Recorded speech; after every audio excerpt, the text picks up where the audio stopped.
بیت کے سروں کو تنوں سے جسموں سے الگ کر کے نیزوں پر اٹھاتے ہیں اور اہل بیت کے جسموں پر گھوڑوں کو دوڑاتے ہیں۔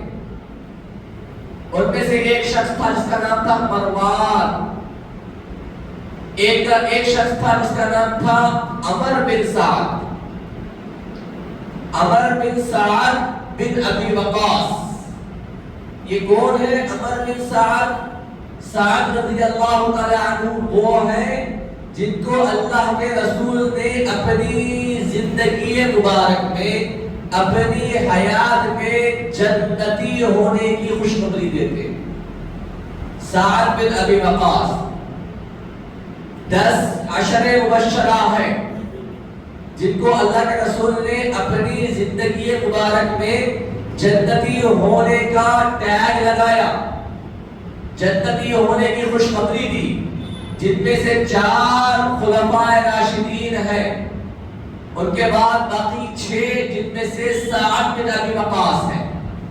سعد بن ابی وقاص کا بیٹا عمر بن سعد اہل بیت کے خلاف میں آتا ہے، لڑتا ہے اور اس کے حکم پر اہل بیت کے سروں کو کاٹ کر کوفہ لے جایا جاتا ہے۔ یہاں پر ایک خاص نقطہ میں آپ کو بیان کرنا چاہتا ہوں۔ کیا نقطہ ہے؟ ضروری نہیں ہے کہ باپ اچھا ہو تو بیٹا بھی اچھا ہوگا۔ باپ اللہ مددگار ہے، باپ ولی ہے، باپ مشہور زمانہ ہے، باپ متقی پرہیزگار ہے، ضروری نہیں ہے کہ بیٹا بھی متقی اور پرہیزگار، ضروری نہیں ہے کہ بیٹا بھی اللہ اور اس کے رسول کے راستے پر چلنے والا، ضروری نہیں ہے کہ بیٹا بھی اتباع رسول میں اپنی زندگی گزارنے والا، ضروری نہیں ہے۔ نوح علیہ السلام جو نبی ہے ان کا بیٹا مسلمان نہیں تھا، لوط علیہ السلام نبی ہے ان کی بیوی مسلمان نہیں تھی۔ تو آج کل لوگ بڑے تعجب میں آتے ہیں، بیٹا باپ اگر اچھا ہو تو بیٹا بھی اچھا ہوگا۔ تربیت الگ چیز ہے اور تربیت پانے کے بعد بیٹے کو اسی راستے پر چلانا یہ الگ چیز ہے۔ ہم سمجھا سکتے ہیں کہ بیٹا نماز پڑھو، روزہ رکھو، حج کرو، یہ اچھے کام ہے، اچھے کام کرو، یہ برے کام ہے، برے کام کرو، مار سکتے ہیں، ڈانٹ سکتے ہیں، کل تک ایک ایج تک، ایک عمر تک وہ ایج ختم ہو جائے، وہ عمر ختم ہو جائے جب بیٹا خود فیصلے کرنے لگے، سمجھ جاؤ یہاں سے اسے بس سمجھا سکتے ہیں، ڈانٹ سکتے ہیں، باقی اس کی مرضی۔ بچپن ہی سے صحیح تربیت دینا یہ لازم اور ضروری ہے۔ بچپن ہی سے صحیح ماحول میں اپنے بچوں کو بٹھانا، اٹھانا، صحیح ماحول میں بھیجنا یہ ہر ماں باپ کے لیے ضروری ہے۔ علماء اکرام کے ساتھ اٹھنا بیٹھنا، اولیاء اللہ کے پاس بھیجنا، صحیح تربیت، صحیح اسلام سکھانا، اللہ اور اس کے رسول کے واقعات، صحابہ اہل بیت کے واقعات، انبیاء اور رسول کے واقعات بچپن ہی سے اپنے بچوں کو سکھانا ضروری ہے۔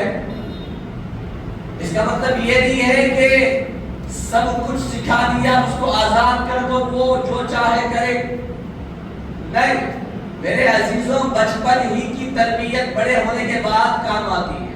ہاں اگر اس کے نصیب میں ہدایت نہیں ہے، مرے دم تک وہ ہدایت نہیں پا سکتا۔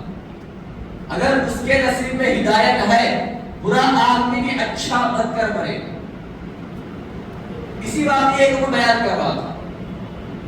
عمر بن سعد بن ابی وقاص جس کے حکم پر سارے اہل بیت کے سروں کو کوفہ لے جایا گیا، اور کوفہ کا گورنر اس زمانے میں تھا عبید اللہ ابن زیاد۔ ان ناموں کو یاد رکھنا بھی ہمارے لیے ضروری ہے کہ کس کس نے اہل بیت کا خون بہایا، کس کس نے اہل بیت کو شہید کیا۔ عبید اللہ ابن زیاد کے پاس محل میں لے جایا گیا۔ عبید اللہ ابن زیاد چھڑی لے کر امام حسین کے چہرے پر مارتا ہے، ہونٹوں کو مارتا ہے، دانتوں کو مارتا ہے اور کہتا ہے کاش میری بات مان لی ہے ہوتے۔ بازو ایک صحابی جو ضعیف تھے کھڑے ہوئے، وہ کہتے ہیں کہ اے عبیداللہ ابن زیاد، تجھے پتا ہے کہ تیری چھڑی کس کے ہونٹوں کو لگ رہی ہے؟ یہ ہونٹ وہ ہے جس کو اللہ کے رسول چوما کرتے تھے، یہ چہرہ وہ ہے جس کو اللہ کے رسول بوسہ دیا کرتے تھے۔ تو اپنے رسول کا ماننے والا، اللہ کے رسول کو رسول کہنے والا، انہی کے نواسے کو جس کے چہرے پر ان کے ہونٹ لگے ہوئے ہو، جن کے ہونٹوں پر ان کے ہونٹ لگے ہوئے ہو، انہی کے چہرے کو، انہی کے ہونٹوں کو تو لکڑی سے مار رہا ہے، باز آ جا۔ 2-3 دن وہاں رکھا گیا، پھر وہاں سے دمشق، جس کو بعض لوگ دمشق بھی کہتے ہیں، دمشق بھی کہتے ہیں، جہاں پر حکومت تھی یزید کی، یزید کے پاس سارے سروں کو لے جایا گیا۔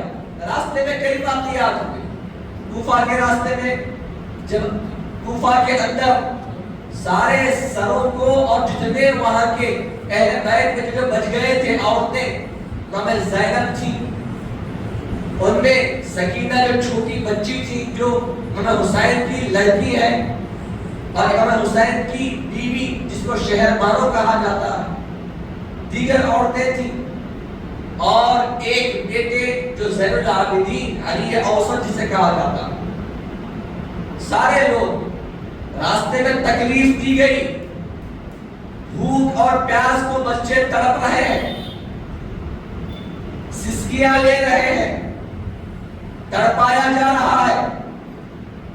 کئی بار زین العابدین رضی اللہ تعالیٰ عنہ زیادہ بخار کی وجہ سے بے ہوش ہو جاتے، پھر ان کو اٹھایا جاتا، پھر گھسیٹ کر لے جایا جاتا۔ کیا حالت ہوگی؟ سکینہ رضی اللہ تعالیٰ عنہ جو چھوٹی بچی ہے، کجاوے سے گر جاتی ہے، جہاں پر آپ بیٹھی ہوئی تھی اونٹ پر گر جاتی ہے، معلوم نہیں ہوتا چونکہ چھوٹی بچی ہے، وزن کم تھا۔ تھوڑی دور قافلہ آگے بڑھتا ہے، بڑھنے کے بعد زینب رضی اللہ تعالیٰ عنہ دیکھتی ہے کہ سکینہ موجود نہیں ہے، سارے قافلے کو رکایا جاتا ہے۔ زینب رضی اللہ تعالیٰ عنہ ہر جگہ ڈھونڈتی ہے کہ سکینہ کہاں ہے، سکینہ کہاں ہے۔ پھر جا کر دیکھتی ہے کہ دور ایک درخت کے نیچے سکینہ پڑی ہوئی ہے، اور وہاں پر کرامت دیکھی، وہاں پر فاطمہ الزہرا رضی اللہ تعالیٰ عنہ کے گود میں سکینہ لیٹی ہوئی ہے، اور فاطمہ رضی اللہ تعالیٰ عنہ سر پر ہاتھ مبارک پھیرتی ہوئی سمجھاتی ہے، بیٹا صبر کرو یہ چند دن ہے، بیٹا صبر کرو یہ چند دن ہے۔ اتنے میں جیسے ہی حضرت زینب جاتی ہے تو فاطمہ رضی اللہ تعالیٰ عنہ وہاں سے غائب ہو جاتی ہے، اور سکینہ خشک ہو جاتی ہے۔ اتنے میں واپس لایا جاتا ہے اور دوبارہ اس اونٹ پر بٹھایا جاتا ہے، بٹھا کر کوفہ کی گلیوں کی طرف لے جایا جاتا ہے، تڑپایا جاتا ہے، ترسایا جاتا ہے۔ اب یہاں پر ایک ڈاؤٹ آتا ہے، جو غیروں کا ڈاؤٹ ہے اکثر مسلمانوں میں موجود ہے، غیروں کا ڈاؤٹ ہے مگر اکثر مسلمانوں میں بھی موجود ہے۔ ڈاؤٹ کیا ہے؟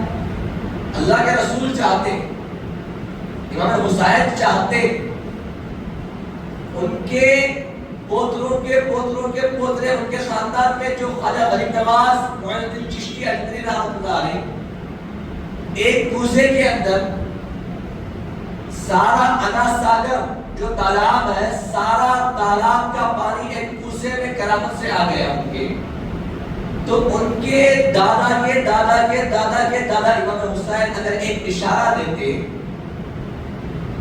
تو سب کچھ ہو سکتا تھا، کیوں اشارہ آپ نے نہیں کیا؟ اس کا جواب یہ ہے کہ یہاں پر امام حسین کو بچپن ہی سے بتا دیا گیا تھا کہ اے حسین تم کو فلاں جگہ پر شہید ہونا ہے، اللہ کی طرف سے اللہ کے رسول کو معراج میں بتا دیا گیا اور وہ جگہ بھی بتا دی کربلا کے اندر تمہارے نواسے کو شہید کیا جائے گا. یہ سب کچھ اللہ کی طرف سے ہونا تھا.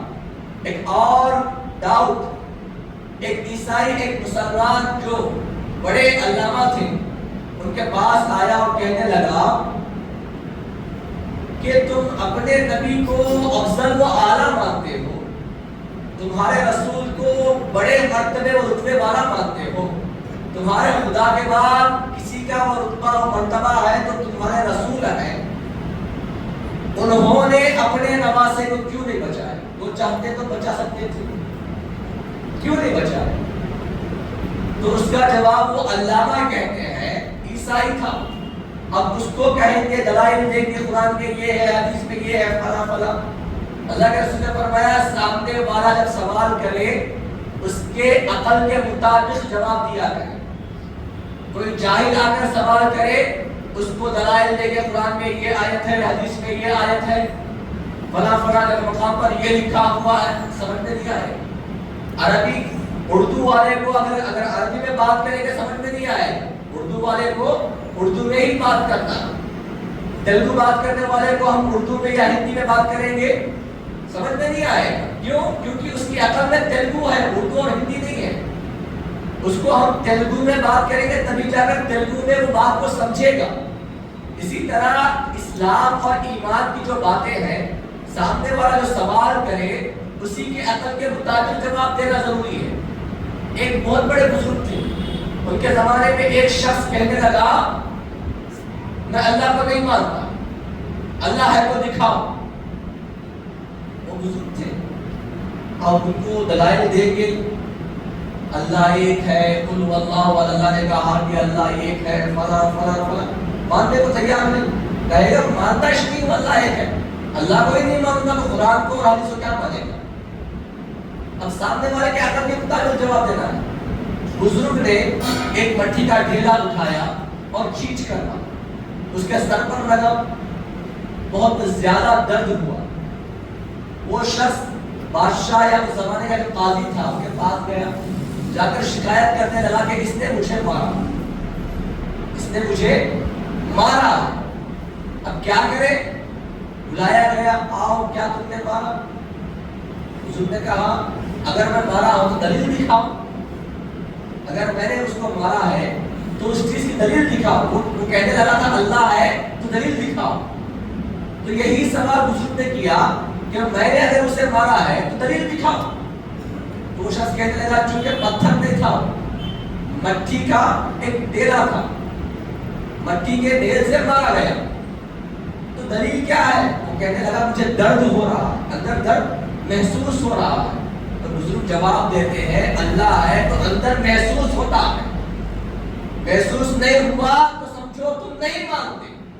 اللہ کو محسوس کرنا ہے اور جو محسوس کرتا ہے وہی کامل ہو گیا. تو سامنے والے کا جو سوال ہے اسی کے سوال کے مطابق اس کو جواب دینا ضروری ہے. اس کو فلاں فلاں دلیل سے کہیں گے وہ کہے گا معلوم کا ہی نہیں. اسی طرح عبید اللہ ابن زیاد کے پاس یا یوں سمجھو کوفہ والوں کے پاس یا عیسائی جو میں نے کہا تھا سوال کیا تمہارے رسول جو اتنے بڑے رتبے و مرتبے والے ہیں, اتنے بڑے, تم ان کو مانتے ہو تو وہ اپنے نواز سے کیوں نہیں بچا پائے؟ اس کا مطلب یہ ہے کہ تمہارا کچھ نہیں کر سکتے, نواز سے کو نہیں بچا پائے تو تم کو کیا کریں گے؟ تو وہ علامہ الدہر تھے, علامہ تھے. انہوں نے جواب دیا, عیسائی تھا سامنے والا سوال کرنے والا, جواب دیا ہمارا رسول کم سے کم اپنے نوازے کو نہیں بچا سکے, تمہارا خدا تو وہ ہے جو اپنے بیٹے کو نہیں بچا سکا سولی پر چڑھا. وہ لوگ کیا مانتے ہیں عیسیٰ علیہ السلام اللہ کا بیٹا, ابن اللہ, نعوذ باللہ من ذالک. اور ان کے نزدیک عیسیٰ علیہ السلام سولی پر چڑھائے گئے, سولی پر چڑھا کر ان کو مار دیا گیا. تو علامہ کہنے لگے انہی کے جواب, اس کے سوال کے جواب میں کہ ہمارے رسول نواسے کو نہیں بچا سکے, تمہارا خدا تو وہ ہے جس نے خود کے بیٹے کو نہیں بچا سکا سولی پر چڑھنے سے. زبان بند واپس چلا گیا. تو کہنے کا مطلب یہ ہے کہ ہمارے آج کے دور میں بھی کئی سوالات آتے ہیں، مگر سوالات کو پہلے سمجھنا ضروری ہے.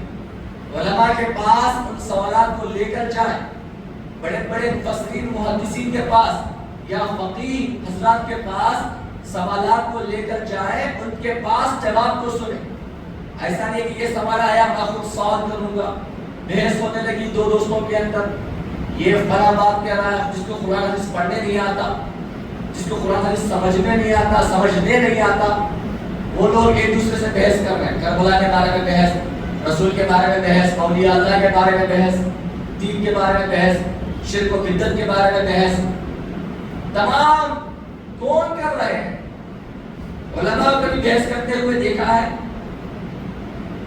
اور بعض وہ لوگ جو ایک سال دو سال پڑھ کر آ جاتے ہیں، اپنے لوگوں کو جمع کرنے کے لیے، اپنا بڑھاوا دکھانے کے لیے، اپنی عزت اور وقار بڑھانے کے لیے چند لوگوں کو جمع کر لیں گے، یہ شرک وہ جائز، وہ شرک وہ بدعت. اب لوگ ذہن سے مانیں گے آج تک میں نے تو شرک کرتا آیا، ہمارے ماں باپ آج تک شرک کر رہے ہیں، نعوذ باللہ. کیونکہ اس کے دماغ میں ڈال دیا جاتا ہے کہ یہ فلاں فلاں فلاں گناہ، یہ چیزیں اللہ کو پسند ہے، یہ چیزیں اللہ کو پسند نہیں ہے. دماغ بھر دیا جاتا ہے، وہی چیز وہی رٹتا رہتا ہے. لوگوں میں گیا، دوستوں میں گیا، کوئی کسی دوست کو کچھ کام کرتے ہوئے دیکھا اور یہ شرک ہے، بدعت ہے. شرک کہتے کس کو؟ بدعت کہتے کس کو؟ اگر آج کے دور میں تمام چیزیں جو کر رہا ہے وہ بدعت ہے تو ہمارا پیدا ہونا بھی بدعت ہے. کیوں؟ اللہ کے رسول بدعت کس کو کہتے ہیں؟ پہلے یہ چیز سمجھیں. اللہ کے رسول صلی اللہ علیہ وسلم کے زمانے کے بعد، آپ کے ظاہری مثال کے بعد جتنی چیزیں اسلام میں ہوئی وہ تمام بدعت. قرآن کو جمع کیا گیا کس کے زمانے میں؟ حضور کے زمانے میں قرآن کو جمع نہیں کیا گیا. صدیق اکبر کے زمانے میں عمر فاروق کے کہنے پر رضی اللہ تعالیٰ عنہ جمع کیا گیا. تو قرآن کو جمع کرنا بھی بدعت ہے، کیونکہ دین کا کام نئی چیز ہے. جو بخاری شریف پڑھتے ہیں، جو ترمذی شریف پڑھتے ہیں، جو صحیح ستہ پڑھتے ہیں، جو ابو داؤد پڑھتے ہیں، جو صحیح ستہ پڑھتے ہیں، یہ کون جمع کی؟ کیا حضور کے زمانے میں جمع کی گئی کتابیں ہیں؟ بعد میں امام بخاری نے بخاری شریف کو جمع کی، امام ترمذی نے ترمذی کو جمع کی. کیا حضور کے زمانے کے اندر وہ لوگ تھے؟ نہیں تھے، بعد میں جمع کی گئی. تو یہ تمام چیزیں جو تمام کتابیں جمع کی گئی اسلام کے اندر، جس کے اندر حدیثیں جمع کی گئی، تمام کے تمام بدعت ہے. یہ بھی پڑھنا بدعت ہے. مسجد عالی شان آج کے دور میں بنا رہے ہیں. حضور کے زمانے میں کیا عالی شان مسجدیں تھیں؟ مائک کے اندر بیان کیا جا رہا ہے، نمازیں پڑھائی جا رہی ہیں، اذان دی جا رہی ہے. کیا حضور کے زمانے میں مائک تھا؟ کئی چیزیں بدعت ہیں. تو ہر بدعت بس ایک حدیث پکڑ لیے، کل بدعت ضلالہ وکل ضلالۃ فی النار. ہر بدعت گمراہی ہے اور ہر گمراہی جہنم میں لے کر جانے والی. یہ کیا بات ہے؟ بدعت کی تین قسمیں ہیں، یاد رکھیں. ایک بدعت حسنہ، ایک بدعت سیئہ، ایک بدعت مباح. بدعت حسنہ وہ بدعت جو اچھے کام کے لیے استعمال کی جاتی. اسلام کے اندر کوئی اچھا کام ہے، ہو رہا ہے اور وہ حضور کے زمانے میں نہیں ہوا، وہ بدعت ہے. مگر بدعت حسنہ، اچھی بدعت جس سے ثواب ملتا. کوئی کہے مسجد میں اے سی لگاؤ، سامنے والا کہہ رہا ہے بدعت ہے اے سی لگانا، کہے گا حضور کے زمانے میں اے سی تھی کیا؟ حضور کے زمانے میں فیان بھی نہیں تھا، حضور کے زمانے میں لائٹ بھی نہیں تھی. تمام بدعت ہے. تو جمع کرنا جائز نہیں ہے، پھر کیوں کراتے ہیں لوگ؟ ہے بدعت مگر اچھی بدعت جس سے ثواب ملتا ہے. فیان اگر ڈالیں، لائٹ اگر ڈالیں، اے سی اگر ڈالیں تو انسان مسلمان سکون سے نماز پڑھے گا، اور وہ سکون سے نماز پڑھے گا تو اس کا ثواب فیان ڈالنے والے کو، اے سی ڈالنے والے کو، لائٹ لگانے والے کو ملے گا. اس نیت سے لوگ اچھے کام کرتے. ایک ہے بدعت سیئہ، بری بدعت، یعنی کام تو نیا ہے، حضور کے بعد کے زمانے میں کیا گیا مگر وہ کام برا ہے، تو اس کو کہتے ہیں بری بدعت جس سے گناہ ملتا.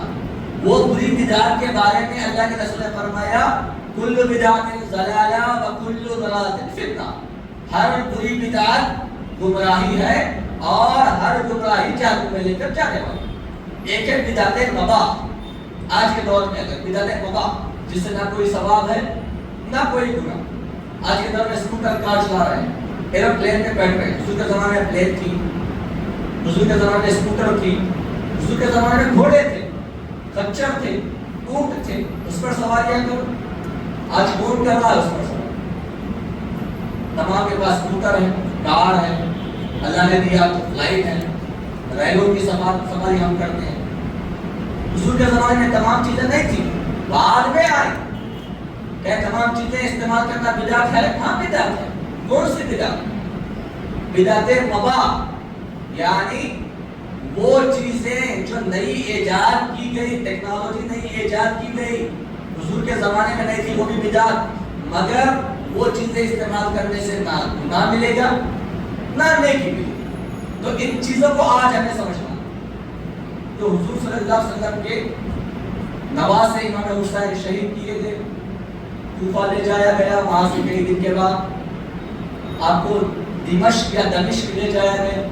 راستے میں ایک واقعہ پیش آتا ہے، ایک چرچ کے پاس، گرجا گھر کے پاس قافلہ رکتا ہے جس میں تمام شہداء کربلا کے سروں کو پھیتیوں میں رکھا گیا۔